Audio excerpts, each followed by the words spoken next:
Thanks for the opportunity to give this talk, and thanks for everyone for attending virtually and in person. It's actually funny because I met Satya about 3 years ago at a library conference here in the US. So I'm calling in from New York City, where we've had our first snow and the sun is now rising. So it's quite early, but quite beautiful and serene outside. As mentioned, my name is Josh. I have a PhD in cell biology, which I finished about 6 years ago from Virginia Tech. The idea behind Scite, which I'll discuss in the next couple of slides, really borrows from my experience as a researcher. And it pairs very well with the talk that we just heard, discussing reproducibility and better understanding the literature, whether that's COVID-19 or the latest computer science advance. So I put my email address here, josh@scite.ai, and our Twitter handle as well. If you have any questions, please feel free to email me after the talk or at any point, or tweet at us, and I'd be happy to hear them, as well as happy to hear feedback. And so once again, thanks everyone for taking the time on your Friday evening to listen to what I have to say. And so I like to start this talk, very similar to what Professor Das just said, by talking about how amazing research is, right? It's given us the ability to have this virtual hybrid conference where I can call in from New York into India. It's given us life-saving vaccines, now on the order of months, powerful telescopes, powerful computers within our pockets or on our desks. These were all made possible ultimately by scientific research. And I think that's something quite remarkable that libraries do very well, is that they make this available. They help researchers and the public to better understand this information. And this is something we should all be proud of. At the same time, there are challenges, right? There are massive amount of papers being published every minute. There's about 4 papers being published per minute now, if you include all articles, millions of papers per year. And then if you look at certain disciplines, there are challenges of reproducibility. Is this science right? Can I trust it? Can I build on top of it? Can I influence how I do my own research or how I even raise my children? And these are challenges that we seek to address, right? How do we help people better discover, evaluate, and understand research? And how do we help them ensure that it's right? And that's really at the heart of why we've built Scite. And so about 10 years ago now at this point, a few studies really made an impact on me. And these studies come from large pharmaceutical companies, Amgen and Bayer. And what these studies looked at was major cancer studies or major biomedical studies to see how reproducible they are, right? As a pharma that has billions of dollars, can I spend this money, validate these claims made in the scientific literature from the best labs in the best journals? Can I validate them in-house? Are they strong enough to be reproduced? And what these papers found was quite shocking. They found that most, or in the Amgen case, 89% of the 53 major cancer studies, and these are the world's best cancer studies, could not be validated. Bayer found similar numbers looking at different diseases as well. And so this got a lot of attention, including attention from me in this challenge of how do we know what is reproducible or what is not, and how do we reward this as well? And that's really why we created Scite. And so we built Scite to make research more reliable, to make research more understandable, and to make it really introduce the next generation of citations. And I think our goal has broadened a bit, right? We are really focused on reproducibility to where we're now looking at, how can we utilize this information that is extremely valuable in a better way? And so this is Scite, and I would encourage everyone to indeed get in touch with us if you have any questions or want to try it out. You can also simply sign up without any credit card and explore it for free for a week. It's quite fun to look at, any topic that you might want to see what the literature says about. And so I like to show Scite by showing the world as it exists without Scite, and then to show it through the lens of Scite. And so here is a typical article that you may come upon. It's published by an Elsevier journal, Brain Research. It was published in 2012. Maybe you'll discover this on Science Direct. When you first look at an article, you generally look at a few things. Where was it published? Do I know this journal? Do I trust this journal? Similarly with the authors, do I know them? Do I trust them? Do I understand their affiliations? And then some metrics. How many times has this been cited? How many times has this been tweeted? How many times this has been shared on social media, increasing with alt metrics? And so we already kind of make snap judgments when we first look at a paper by looking at these different things. And what we want to focus on is this number. So in today's world, if you come to Elsevier, or really any article for that matter, you'll see the number of citing articles. To see what these 52 articles say about this article of interest would require you to open 52 separate articles, find the in-text citation or in-text mention, read it and understand it. And that is a massive amount of work to do. If there's 52 articles, it's a massive amount of work to do, even if there's 10 articles, let alone hundreds or thousands. And so we are missing very valuable information from the citing literature, potentially about this article. Has this study been reproduced? Has it been challenged? Has it been supported? We don't really know that unless we're an expert at the field. And maybe even then we still don't know that. And so what we want to do is turn this from just a number that you glance at, and a superficial number where high is good, into a rich source of information that you can digest, understand, and better contextualize this research that you may need to write upon, you may need to build upon, or you may need to understand for some reason. And so we have a browser extension for Chrome, Firefox, Edge, as well as Safari. And I think this is a very easy way to get Scite, because it will show you Scite basically anywhere you're reading a scientific article online. So it'll show you in Google Scholar, it'll show you in Google, it will show you on Elsevier, it will show you in Springer Nature. Anywhere there's an article, you'll see this information. And so what we show here is the number of citations, similar to what is shown there, broken down by the number of supporting citation statements, mentioning citation statements, and then contrasting citation statements. And what you can do is click this badge, and it will bring you over to Scite. And what you can see on Scite is that we have basically the same metadata as the version of record. So the title, the abstract, the authors, and then a link back to the full text article. And then really the key difference between Scite and any other citation index is that we are showing this citation context. So this excerpt of text, and maybe I'll switch to actually a live version of this. So here's this article. So here is the article that I just showed you. So what you're seeing when you come to Scite is not just a list of citing articles, but you're seeing this actual excerpt of text taken from the full text of the citing article. And so in this case, you're able to see that this paper published in 2012 was cited by another article published in 2014. This citation has been classified as contrasting by a deep learning model, so artificial intelligence, because it says our findings are in contrast to some preliminary findings that suggest that FHP youth have lower or equivalent white matter, et cetera, et cetera. And so in a matter of a click, in really kind of a minute or so, you're able to see this discussion happening amongst experts, backed by data, backed by peer-reviewed studies, where there's a disagreement. And I think that is extremely valuable to help better understand and identify what is reliable and what you might trust or might not trust. And so there's a couple things here that I'll point out. So one, we generally show 3 sentences. So this is what we're calling a citation statement. In this citation statement, you can see this target citation is highlighted in blue. You can also highlight any other citation within that, called a co-citation, to find related work. And this can be very valuable for seeing, okay, here's one study that I'm reading, here's another study that's often co-cited with this. This excerpt of text comes from the full text of this article. It was extracted from the discussion section.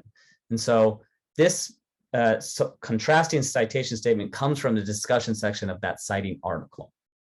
It itself has been cited 21 times, supported twice, and contrasted once. And if you click this, you can then go see how that article has been cited as well. You can search these citation statements for keywords, and it will search them for findings. Here's findings, here's findings. So it's not just looking at only I want to see supporting or contrasting citation statements, you can look at any word that might be relevant here. You can filter by where these citations appear. So say you want to see how others have cited this work in the methods section. If you filter by methods section, you can then see 2 papers have cited this in the methods section. And that can be quite critical if you're doing an experiment where there might be some differences from paper to paper, and those differences can mean the difference between success of the experiment or not. We then have a deep learning model that classifies these citation statements as, does this provide supporting evidence? Does it provide contrasting evidence, or does it mention it? And this is not perfect. It is exceedingly challenging to classify this text as supporting or contrasting. And so it's important that you're able to read this and understand it. We then show you the confidence that the model has in making this assessment. And if you still believe it to be wrong, or it does look entirely wrong, we allow users to flag the citation statement and say, this doesn't look like contrasting, it looks like this, and here's the reason why. And so this is then reviewed by 2 humans, experts, members of our team, and either accepted or rejected. In addition to this, you can filter by whether this article is a preprint. You can filter to recent article published in later years. And then you can also identify whether this is a self-citation, an independent citation, or not.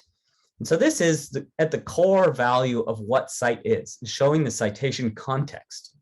And because citations apply not just to individual articles, but to people, to journals, to institutions, we've built ways of looking at this information at those different levels. And so you can look at any journal to see what is the most supported article there, any university to look at what is the most supported article within this university, and then any funder to see what is the most supported or contrasted article there, similar to people. And I'm not going to go through all of those just in the interest of time.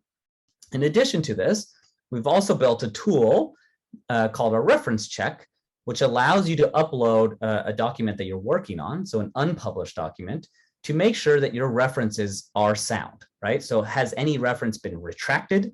Has any reference been contrasted? Maybe you want to address that, or more generally to see how references have been cited by others. And so this is useful to make sure that the foundation of your paper, the references that you're using, are what you think they are. And you'd be surprised that many people continue to cite retracted studies after it's retracted without awareness of this, because they're used to working with PDFs, reading a PDF, and then no longer getting that information. And so this is something that is now integrated into major submission systems around the world that we're introducing as a technical check pre-publications with publishers. And so how do we do this? So in order to show you this citation context, we need access to full text publications. And as librarians acutely know, full text publications are not all open. And so we've partnered with 14 different publishers to date, and we have some very big indexing agreements that we're working on now to gain access to content that is both open, but also content that is behind a paywall. And so here's a list of publishers that we're working with to gain access to that content that's otherwise not open. And so we've come a long way since the first time I met Satya at the Charleston conference, to where we've now analyzed 28 million full text articles and extracted 959 million citation statements from these articles. And these articles range from biomedical literature research, social sciences, to law, to really everything. And I think that's the power of research, the power of libraries, is that this is not just about cancer research, right? It's about policies that influence, meetings, policies that influence how you give a presentation, as well as policies about, raising families and things like this. And so once you have access to this, there is a next challenge. And that next challenge is, how do you extract this information out of it? And so we have developed and worked with some very talented people around the world to build this pipeline that takes these millions of documents and extracts those citation statements from them. And so here's a visual representation of what this looks like. Here is a PDF, and as you all know, PDFs look very different sometimes, right? They can be 2-column, they can be single column, they can have citations with the names, they can have superscript citations, subscripts. There's a lot of different formats. There's a lot of different citation styles. And so we have utilize 11 different machine learning models with 20 to 30 different features each, looking at a PDF, extracting out that information. So we have to identify this in-text citation. This is highlighted in blue. Take that information, match that to the reference string in the reference section, take that information, and then match that against the metadata from Crossref in our case, or metadata from other sources like DataCite as well. And so this is exceedingly challenging. It's also not perfect. And so if you look closely, you can see in some cases we might miss this, right? So here is one where you've missed this. And especially if you go back to earlier PDFs. And some cases, I'm surprised it works at all, where it gets citations from over 100 plus years ago and supporting our contrasting citation statements. Once we have that information out, we then have a deep learning model that looks at that sentence, so looks at this target sentence, what we call it, and then tries to say, does this sentence say that it's supporting the citation, or does it provide contrasting evidence to the citation? And so we have developed that by, as experts of the team, looking at these citation statements like this, reading roughly 40,000 of them, where at least 2 different experts have had to read this from all different disciplines, and saying, okay, these authors are indicating that they are providing supporting evidence or contrasting evidence. That information, those 40,000 citation statements, has gone into feeding this deep learning model so that it can learn based on what we have told it to learn, to do this at scale, because we are now close to 1 billion citation statements, which would be impractical or virtually impossible for humans to classify at scale. And so this will continue to grow and will continue to improve. But I think it's important that we have this hybrid system where it's not just AI doing this. Really, it's humans and AI working hand in hand to classify these citation statements. And we have a paper describing this whole process in detail, linked from Scite directly, if you want to read more about it, that is published open access and published only last November. And so it'll give you more details into how we've built Scite, what are the limitations, and what are the precision, the recall scores, all of these things. And so how can this information go beyond just looking at an individual article for students? How can this impact, even our day-to-day lives? And so, as has been mentioned in this call or in this conference a few times, COVID is obviously impacting our lives. How do we know what to trust, right? There is a massive amount of information. There's a lot of disagreement. There's places coming out saying this COVID is linked to mental illness, linked to obesity. We change our entire lives based on this information. Is it strong? And so in many cases, actually, with COVID, there's also been a massive increase in preprints. So articles being published without peer review, which exacerbates the challenges even more, right? Can I rely upon this study that has just came out from this university that says, something quite shocking? And so in this case, I'm highlighting one preprint that received a massive amount of attention. So here's an article looking at COVID and linking it to mental illness and brain disorder. And so this article, or this preprint, was shared in the news, multiple news sites, across Twitter, across Facebook, across blogs, 27 different news outlets.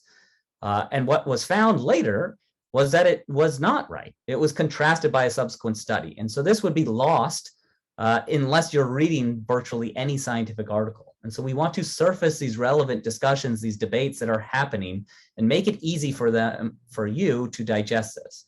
And the analogy here is quite similar to this website, Rotten Tomatoes, if anyone's familiar with this. Rotten Tomatoes looks at how Netflix shows, how movies have been discussed in the media. And we are bringing that same type of functionality to scientific literature. And so here's another example, similar case of a tweet. Again, this comes from a very well-respected doctor in California, talking about that there's no significant difference in viral load between vaccinated and unvaccinated, asymptomatic and symptomatic groups. He shows this. This was massively retweeted, 779 retweets, 200 quote tweets, and over 1,000 likes. Again, this comes from a preprint where it was not peer-reviewed. And so is this something that we can trust, right? This might lead you to not want to get a vaccination if you see that there's no difference. And so what our browser extension also allows you to do is highlight any term or phrase on the internet, whether that's on Twitter, whether that's on Facebook, whether that's in a scientific article or on Google. So you can highlight it and then right-click it and then search our citation statements to see what has the literature says about this. And so if you do that and you search this, you'll find thousands of results, but you'll quickly find the very relevant ones. And this citation statement search is something new that we've released, and I think is quite powerful, and really there's nothing else like it, right? Is searching our entire database so you can see what the literature says about any topic, whether that's COVID, Peppa Pig, social sciences, things like this. And so if you highlight that and search this, the difference in viral load, you'll quickly see that there is a competing study that says there is a difference between these two groups. So it says the SARS-CoV-2 culture of swabs was positive in 68.6% of vaccinated healthcare workers versus 84.9% of unvaccinated healthcare workers. And then they show that it was significant in this test. And so if you look at a different technique, you find a difference. And so this nuance is lost in those tweets, in those news articles. And so Scite is trying to help bring that back so that you can better understand and better utilize answers that are out there. They're just buried amongst this avalanche of citations. And so if you also see that this article itself has been supported by another study. And if you click that, it will show you, again, the citation statements of how it's been supported. And so all that information has been there, but it's just too much for us to digest. It's too much literature to read everything as humans. And so we built this system to help you as a human better discover, better evaluate, and better look at research on anything. And so where are we today? So as mentioned, we have analyzed millions and millions of scientific articles. And so we've extracted 960 million citation statements from 28 million journal articles. Again, this is a massive amount of content, and we have the world's largest collection of citation statements, so much more than any other citation statement tool. And this is a challenge, again, just for the licensing, to get access to it, and then to be able to process it. And so we've done 28 million full text articles. Our goal is to analyze every research article there is in the world, and that will take some time. This impacts 47 million different journal articles. So there's 47 million articles that have information on from Scite on them. And our aim, and so we're doing hundreds of thousands of PDFs per day. If we need to, we can scale this up and do even 500,000 PDFs per day processing this.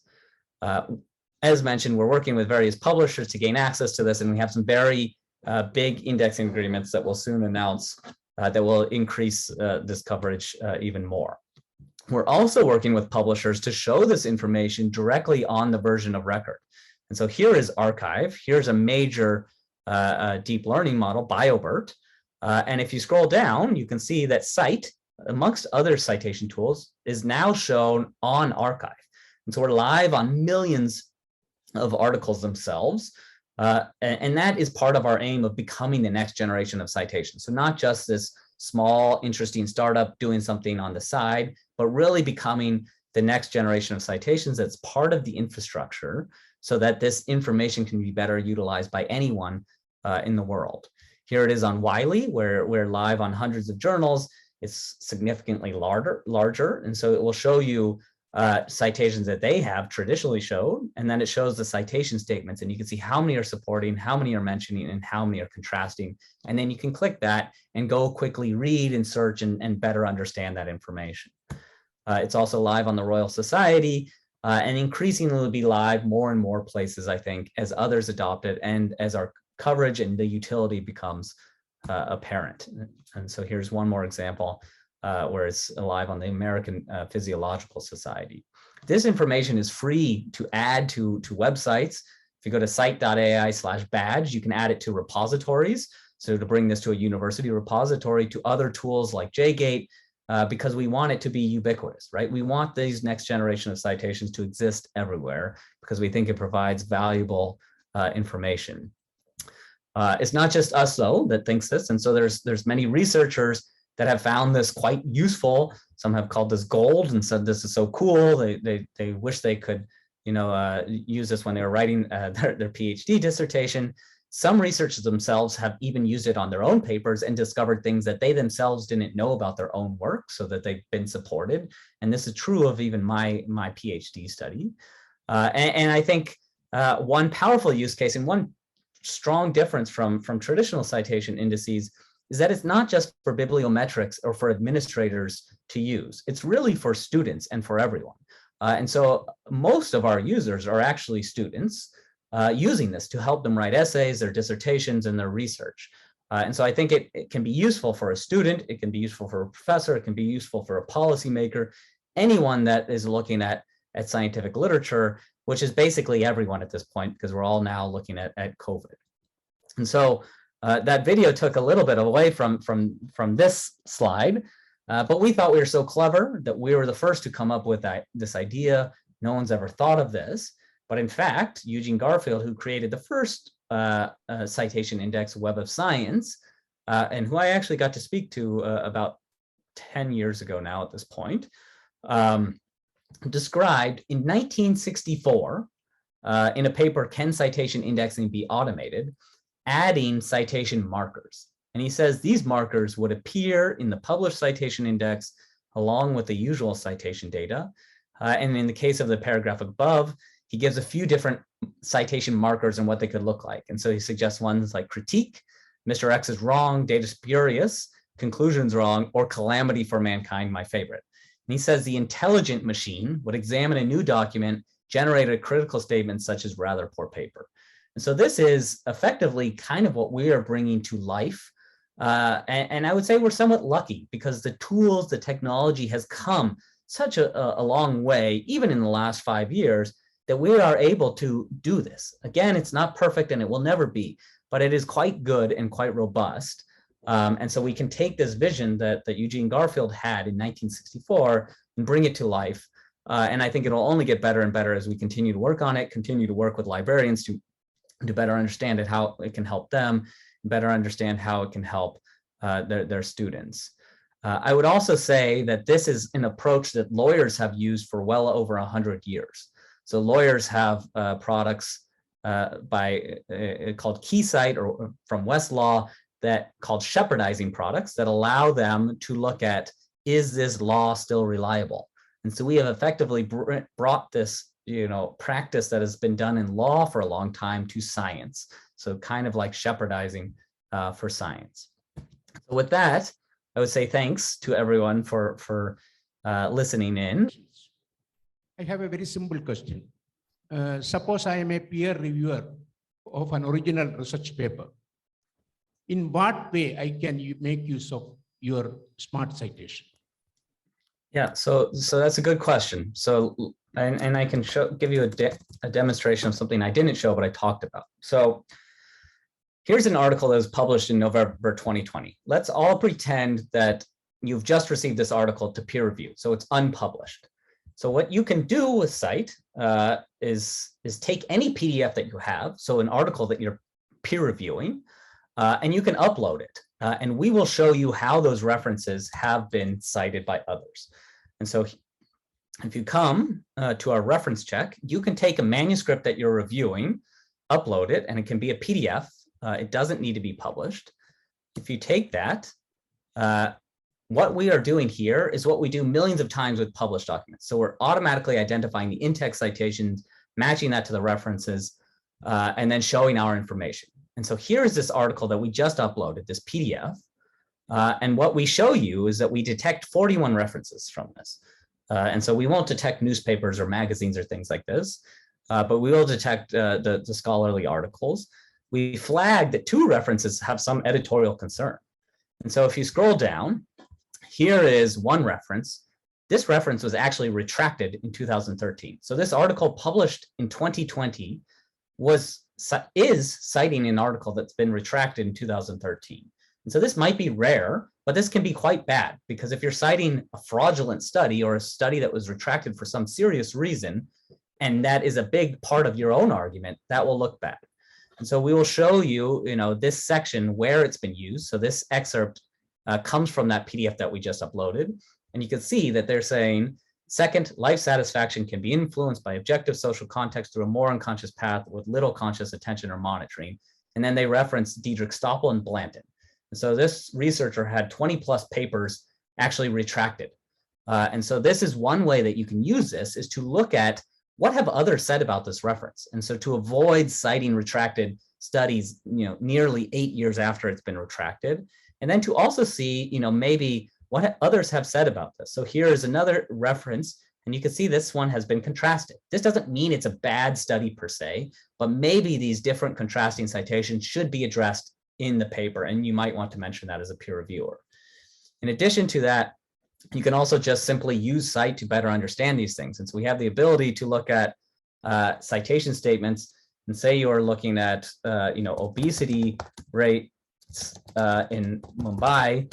You could search this on Scite, and what you'll find is information basically directly from the literature. So here's a paper in 2015 talking about obesity rates in New York City, relevant here, as well as rates of hypertension. And then there's an answer in Mumbai. And so this tool overall can just help you better understand questions that you might have in different things. And so it can be used for a lot of different things, whether this is specifically the reference check or just trying to better understand, what these authors are saying in a paper that you reviewed. Have others said things before it? Do they contrast it? Should they address these things? Thank you. I will just put one more question and stop with that. Yeah. Suppose I refereed a paper. I have a 30% supporting references, supporting citations, 40% contrasting citations, and that rest mentioned. What is it?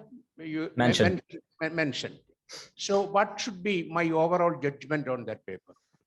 Yeah, so this is not something that we say where there's some clear cutoff of this is a ratio that you should say this paper is bad or good, because one contrasting citation might be enough for you to say this is not a good paper, right? It could be clearly we've tried this 3 different ways and we could not confirm those studies, or it could be contrasting, we found a 25% different. And so those both are contrasting citation statements, but one is significantly worse than the other. And so we've tried to avoid any cutoff, any reductionism to a single number to say this is good or bad. And so I think it's important that you don't just look at only the number of supporting or contrasting citation statements, but you really read how has it been cited. And I think maybe this will become more sophisticated over time, but I am very hesitant to say that here's a simple number, this is overall good or bad. And that's really kind of what we're trying to work against with traditional citations, where everyone treats all citations the same, and they say high is good, low is not good, right? They're not all the same. Some are very, different than others, whether that's a citation from the introduction section or the discussion section. And so I would caution, from reducing it down to a single number or ratio. Also, that was the inference of Eugene Garfield in the 1964 paper also. He was mentioning about how to brand it as very bad or something. You showed a paper, 1964 paper, that the last paragraph says clearly that, several observations, and finally going to the state that a bad paper, good paper, rejectable, acceptable, and all that is too much. That's what he was telling. Yeah, I think so. And we've also, so we have done some of this work at journals where we have shown a ratio, right? So we have a Scite index, and this is really aimed at being complementary to the impact factor, right? The impact factor is a very strong metric that influences a lot of things, right? It influences university rankings, it influences where you publish. But again, it's not a full story, right? It is just looking at the number of citations, not necessarily the quality of citations. And so we have developed what we call the Scite index, which is a ratio of supporting citations over supporting plus contrasting citations. And you can look at any journal and see what that citation index is. And so if you look at journals that have 13 million citations, PNAS, you can see here is 0.9 in the last two. So, it's quite high in terms of the number of supporting citations. Whereas if you look at another one, this one's significantly lower. And that can be for a variety of different reasons. And again, I would caution that we shouldn't, reduce this down to like this journal's bad because it has a low cite index. It's really just a complementary way of looking at this. And it also varies from discipline to discipline. So yeah, thanks for that question. You mentioned about disinformation regarding COVID. The social network analysis metrics like centrality index, etc. If someone has cited, let us say, a retracted paper, what's the connection between that, and then his citations or her citations? Yeah, so we haven't done much of this research ourselves just because we're a very small team and what we're doing already is very challenging. And so we make our citations available via API for bibliometrics researchers to do more sophisticated analyses looking at this. And so I think that is one thing that we could start to look at and look more closely at. I'm pulling up one thing that it's also interesting though that I can share. So hopefully you can see my screen again. We have developed this bot on Twitter that we call the Cite Reference Checkbot. And what that bot does is looks for scientific papers that cite retracted papers after they've been retracted. And so here's one from 3 hours ago. So it's running all the time that shows a paper from Pharmaceutics citing a retracted paper after the retraction. Here's one 4 hours later. We've also developed this information to be integrated into reference managers like Zotero so that before you cite an article, you can see how has it been cited by others, has it been retracted? And so I think, we've developed ways of kind of surfacing it and making it easy to see. But I do think there could be really interesting analyses done where you look at this at scale and more systematically and to say, okay, if you cite a contrasted study or you cite a retracted study, what is the impact on that? You could also relate it to the last talk. What about papers that make their data availability? So have a data availability statement. Does that lead to more supporting citation statements because people are able to support it? Does it lead to more contrasting citation statements? Does it have any effect? And so there's a massive amount of research that can be done based on our data. And we're starting to make that available and it's starting to be cited in different studies. We're just quite young as a company and as a data source. And so it's not as rich a literature as, say, bibliometrics that have been built on Web of Science. But that's a really good question and would be really interesting to look more closely at. Go ahead. Yeah, thank you, Josh, for excellent presentation. Now, in the Zotero Citation Connector, there is a concept that total distinct citing publications, and it is always actually less than the total smart citations. So could you please explain it? What is that? Yeah, so that's a really good question. Thank you. And I'm glad that you're using the Zotero Connector because I think that's a great way of using it. And so I've just talked about us, analyzing 28 million articles and extracting almost 1 billion citation statements. That's a lot, right? But it's not everything. And so what do we do when we don't have access to an article? So here's, a case where there's one paper citing this. It's been cited 4 different times. And so we capture citation statements. And so one paper can cite a paper multiple times. It's important for us to capture those because it can say, it can be supporting it here and just mentioning it here. What about though when we don't have an article? And so when we don't have this, we show a traditional citation. And so these traditional citations, we have all of them from, say Elsevier or places where we don't have all of the full text. And so the difference is that in some cases, we will not have the article. And so we'll just show a citation and not a citation statement. The other difference is this is a citation, one paper. These are citation statements. So there's 3 citation statements from it. And so those numbers can be different. And that can be a bit confusing because it's something new, but it's really important to capture this information because here's a contrasting citation statement and here's a mentioning one. And so this one, would be 3 from that. And yeah, that's not always directly apparent. So it's a really good question. And I'll just show you the audience what the Zotero connector looks like. So here is Zotero, the reference manager, and you can see within that our information. And so this is free to download and add to Zotero.